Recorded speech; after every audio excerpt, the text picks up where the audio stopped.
সপ্তম জাতীয় সংসদ নির্বাচনে এই আসনে মনোনয়ন পেয়েছিলেন বিএনপির নেতা ব্যারিস্টার জমিরুদ্দিন সরকার। তিনি ধানের শীষ প্রতীক নিয়ে পঞ্চগড় 1 আসনে 57,433 ভোট পেয়ে, অর্থাৎ মোট ভোটের 35.4% ভোট পেয়ে এখানে তিনি নির্বাচিত হয়েছিলেন। তার নিকটতম প্রতিদ্বন্দ্বী ছিলেন আওয়ামী লীগের মোহাম্মদ নুরুল ইসলাম। তিনি নৌকা প্রতীক নিয়ে ভোট পেয়েছিলেন 48,012 ভোট, অর্থাৎ মোট ভোটের 29.6%। এরপরে 2001 সালের নির্বাচনে ব্যারিস্টার জমিরুদ্দিন সরকার আবারও এখানে বিএনপির হয়ে নির্বাচন করেন এবং ধানের শীষ প্রতীক নিয়ে তিনি ভোট পান 81,702 ভোট, 39.9%, অর্থাৎ মোট ভোটের প্রায় 40%। বাংলাদেশের নাম্বার 1 স্টিল বিএসআরএম।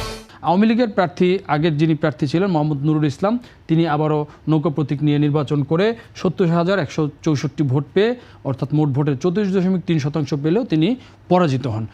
2008 সালের জাতীয় সংসদ নির্বাচনে আওয়ামী লীগ প্রথমবারের মতো পঞ্চগড় 1 আসনে বিজয়ী হয় এবং এখানে আওয়ামী লীগের প্রার্থী তখন পরিবর্তন হয়ে মোজাহারুল হক প্রধান, তিনি নৌকা প্রতীক নিয়ে নির্বাচন করে 1,56,550 ভোট, অর্থাৎ মোট ভোটের 58.7% পেয়ে তিনি নির্বাচিত হন। তার নিকটতম প্রতিদ্বন্দ্বী ছিলেন আগের 2বারের এমপি জমিরুদ্দিন সরকার। তিনি ধানের শীষ প্রতীক নিয়ে ভোট পেয়েছিলেন 1,07,726 ভোট, অর্থাৎ মোট ভোটের 40.4%। তো আমরা দেখতে পাচ্ছি যে 2008-এর যে 4টি নির্বাচন, 2008 সালে আওয়ামী লীগ প্রথমবারের মতো নির্বাচিত হয় এবং এখানে মানে অবাক হওয়ার বিষয় হলো সেই নির্বাচনে আওয়ামী লীগ প্রায় কিন্তু 59% ভোট এখানে পেয়েছিল এই পঞ্চগড় 1 আসনে। এখানে আমরা দেখতে পাচ্ছি যে 2টি দলেরই কিন্তু এখানে ভোট বেড়েছিল।